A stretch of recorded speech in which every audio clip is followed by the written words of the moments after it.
berucap yang mengatakan amanna, kami iman billahi kepada Allah, wa bil yaumil akhiri dan kepada hari akhir, wa mahum akan tetapi mereka itu tidak bimukminina beriman.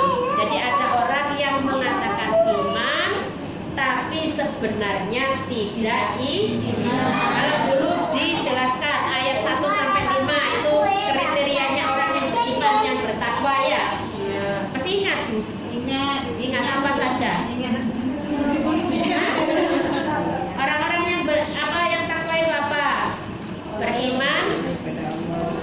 Beriman kepada hal-hal yang gaib, kemudian menegakkan sholat, mengeluarkan zakat, dan beriman percaya kepada apa yang diturunkan sebelum Nabi Muhammad dan yang diturunkan kepada Nabi Muhammad. Masa lupa? Tidak boleh lupa itu. Dan iman kepada, yakin kepada hari akhir. Lupa ya? Kelamaan ya? Jadi yang pertama kriterianya orang-orang yang iman. Kemudian yang kedua, orang-orang yang nyata-nyata tidak beriman. Itu di ayat ke-6 dan 7. Innalladzina kafaru sawaun itu sampai adzabun adzim. Jelas mereka itu tidak beriman. Diberitahu, diberi petunjuk atau tidak diberi petunjuk sama saja, tidak percaya, tidak beriman. Kemudian sekarang golongan kelompok yang ketiga. Ini orang yang tidak jelas, mengaku iman tapi kenyataannya tidak iman. Yang di sini ini ada yang menyatakan sebagai orang munafik. Nah ini ciri-cirinya ada nanti di belakang ini. Tinggal mencocokkan dengan diri kita sendiri. Manakah kelompok yang mana kita itu? Kelompok yang pertama dulu, kelompok yang kedua, atau kelompok yang ketiga ini?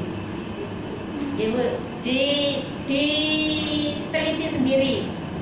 Kalau yang pertama iman kepada hal-hal yang gaib, ini ternyata setelah saya cocokkan dengan diri saya sendiri itu, saya ini kayaknya tidak kurang kalau dicocokkan dengan yang pertama itu, percaya kepada hal-hal yang gaib.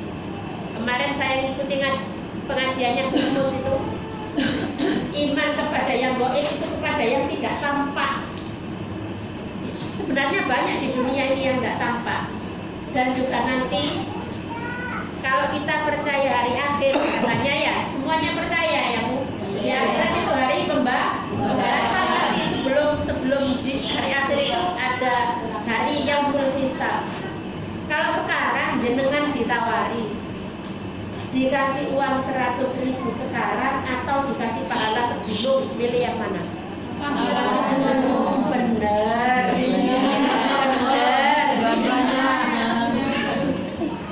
Karena pahala segunung itu masih tidak kelihatan Bu. Ada orang meninggal dunia itu kalau kita takziah itu datang ke tempat itu sudah mendapatkan pahala sebesar gunung Uhud. Kalau gunung Uhud di sini tidak ada. Gunung Uhud itu tidak terlalu besar, tidak seperti Gunung Semeru memang. Tapi kalau ada orang meninggal, yang datang berapa? Datang bukan hanya sekedar takziah, datang ikut menyolatkan. Ini kalau di sini nih ibu-ibu ikut sholat? Tidak kepingin pahala sebesar 3 gunung Uhud. Pahalanya itu 3 gunung Uhud. Ya itu mulai sekarang dibudayakan. Jadi ibu-ibu ikut, hanya bawa, pokoknya tertutup, pakai jilbab yang jumbo itu, bawa kaos kaki, kemudian cuma takbir 4 kali. Tidak pakai rukuk, tidak pakai sujud. Ikut ya Bu ya, mulai sekarang dibudayakan. Kalau ada yang meninggal, insya Allah suruhan. Saya kepingin mendapatkan 3 gunung Uhud, emas sebesar 3 gunung Uhud. Emas Bu, tapi karena tidak tampak, tidak kelihatan, tidak menarik. Kalau yang meninggal laki-laki, Tidak masalah. Tidak masalah kalau keluarganya sendiri Bu, keluarga sendiri itu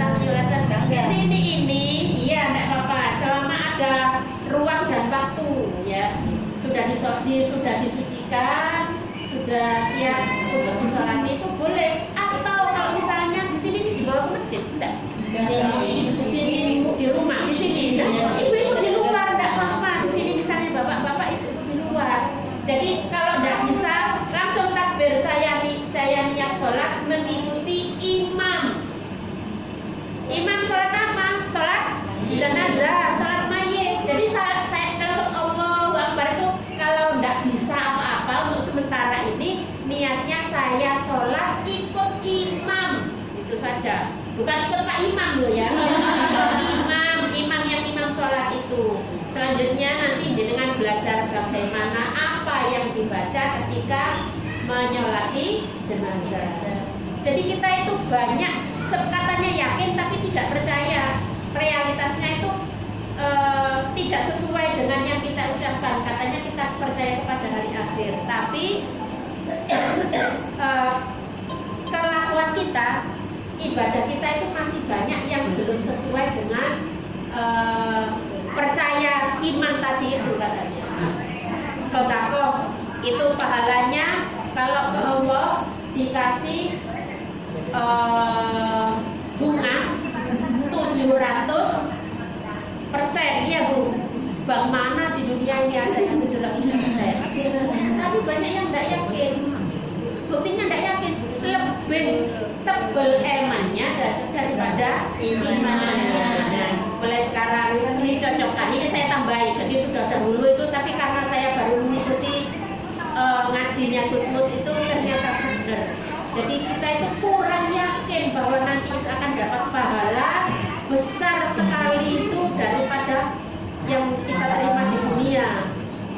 Jadi mulai sekarang apa saja yang kita lakukan lillahi ta'ala. Ini yang sedekah ini niati betul-betul lillahi ta'ala. Jadi misalnya pahalanya dikhususkan untuk almarhum almarhumah, biasanya begitu ya. Tidak apa-apa, insya Allahnya baik. Tapi betul-betul lillahi ta'ala. Kalau nanti ada orang yang mencibir,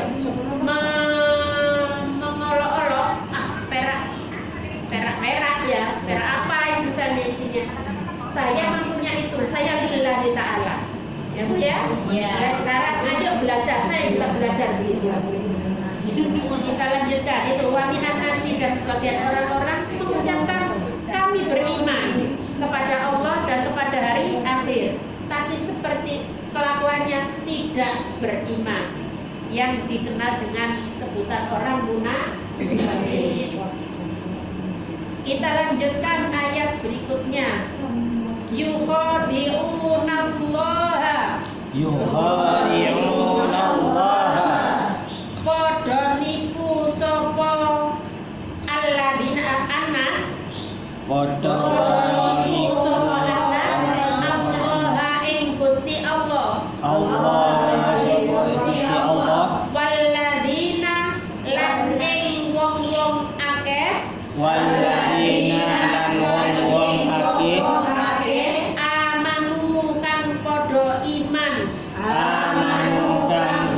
iman wa ma yahda'una tetapi ne orang nipu sapa anas tetapi orang nipu sapa anas illa anfusahum ing angin ing awak dene awak dhewe ne anas angin awak dhewe anas wa ma yashuruna tetapi ne ora padha ngerti sapa anas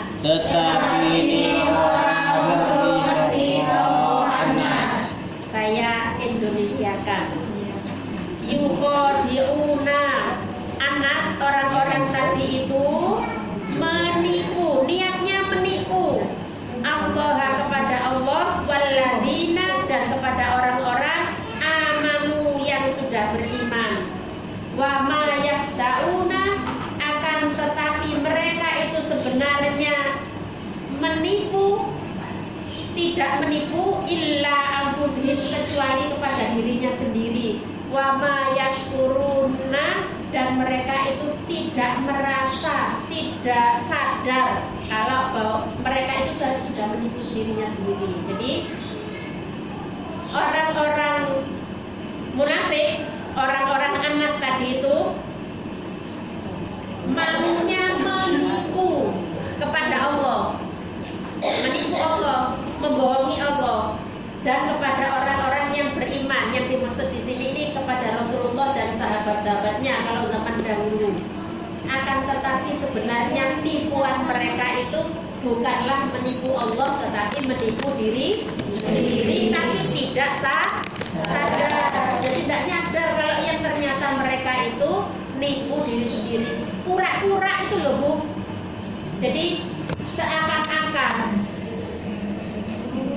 beramal bukan lillahi ta'ala untuk menyenangkan orang, padahal belum tentu orang-orang itu memuji. Nah itu kita berayapi, kita anukan diri sendiri. Sering tidak kita melakukan seperti itu, melakukan sesuatu bukan lillahi ta'ala tapi untuk pujian-pujian dari orang lain. Ternyata saya masih seperti itu. Jadi berbuat sesuatu itu kadang-kadang lebih banyak karena orang daripada karena Allah. Ibu-ibu enggak? Iya apa? Sama. Ternyata senang saya banyak.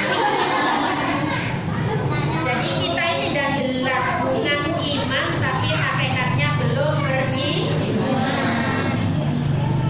Coba enggak Bu? Mau coba enggak? Insya Allahnya ini insya Allah menipu apa insya Allah benar? sedikit. Jadi ini katanya Quran loh ya Bu. Ternyata saya itu tersindir Bu. Setelah belajar Al-Quran, ternyata Quran ini banyak menyindir. Yang disindir saya sendiri. Betul. Jadi kalau dulu itu enak saja ya kalau kita baca Quran, dibaca suaranya merdu, dienak-enakkan. Ternyata setelah kita mendalami, memukul diri sendiri ya Bu. Dan kita tidak nyadar. Benar katanya Quran, kita itu tidak nyadar melakukan hal-hal itu yang banyak tidak karena Allah. Padahal dalam hadis qudsi kalau tidak salah, mudah-mudahan dalam satu hadis itu ada tantangan Allah. Kalau seseorang beribadah bukan karena aku, maka nanti di akhirat minta pahala kepada yang karenanya itu. Misalnya sholat, masih manten anyar di rumah mertua. Biasanya kalau sholat sendiri bacanya surat-suratnya pendek, bangsa kul-kul itu ya. Tapi kalau sholat baru di rumah mertua bacanya surat Al-Syamsi, Al-Ghasyiyah yang panjang-panjang, bahkan mungkin surat Al-Baqarah ini mungkin apa. Tapi kita sering melakukan sesuatu yang sepertinya kelihatannya itu ibadah, tapi tidak dihitung ibadah. Tapi ada juga kita yang melakukan sepertinya tidak ibadah, tapi jadi ibadah. Misalnya ada orang ikut MTQ, niatnya apa Bu? Baca Quran niatnya apa? Karena pengen jadi pemenang untuk dapat hadiah. Hadiah dari mana? Dari panitia ya, dari panitia. Jadi baca Quran itu ibadah karena niatnya untuk dapat piala, dapat hadiah, maka katanya kayak Ibu Mustafa Bisri kemarin tuh, saya masih baru ngikuti. Ini ibadah, tapi karena niatnya tidak ibadah, maka tidak dihitung ibadah. Kita pernah kayak gitu Bu? Ada yang baca Quran itu misalnya pesertanya itu satu apa ya, kategori itu yang pesertanya 100 orang, maka dari 100 orang ini kemungkinan kemungkinan besar yang baca Quran niatnya untuk dapat hadiah. Nah, itu yang kita lakukan. Tidak sadar. Tidak sadar, kita menipu diri sendiri, bukan lillahi ta'ala baca Qurannya. Padahal memukau banyak orang suaranya merdu macam-macam. Kalau yang mendengarkannya itu lillahi ta'ala, yang mendengarkan ini dapat pahala. Tapi kalau mendengarkan hanya menikmati indahnya suara qori, sama ternyata. Dan itu kita sering. Makanya saya dari sini tadi niat dari rumah, biar saya nggak baca itu berlepotan saya, tapi betul-betul saya mudah-mudahan ya Allah ikhlas lillahi ta'ala gitu. Bukan karena pengen dipuji ibu-ibu, dicaci pun nggak masalah. Belajar Bu, saya masih belajar. Jadi ternyata ini betul-betul menyinggung saya. Mulai dari sekarang sudah tahu, ayo diperbaiki ya Bu ya. Pelan-pelan, nggak usah langsung drastis, tapi pelan-pelan kita berupaya untuk memperbaiki diri. Bu, dari hal-hal kecil yang tidak nilai ibadah sebenarnya, tapi kalau niatnya lillahi ta'ala, semuanya dia anggap ibadah. Dari kita bangun tidur, kalau bangun tidur langsung loncat apa pakai doa dulu Bu.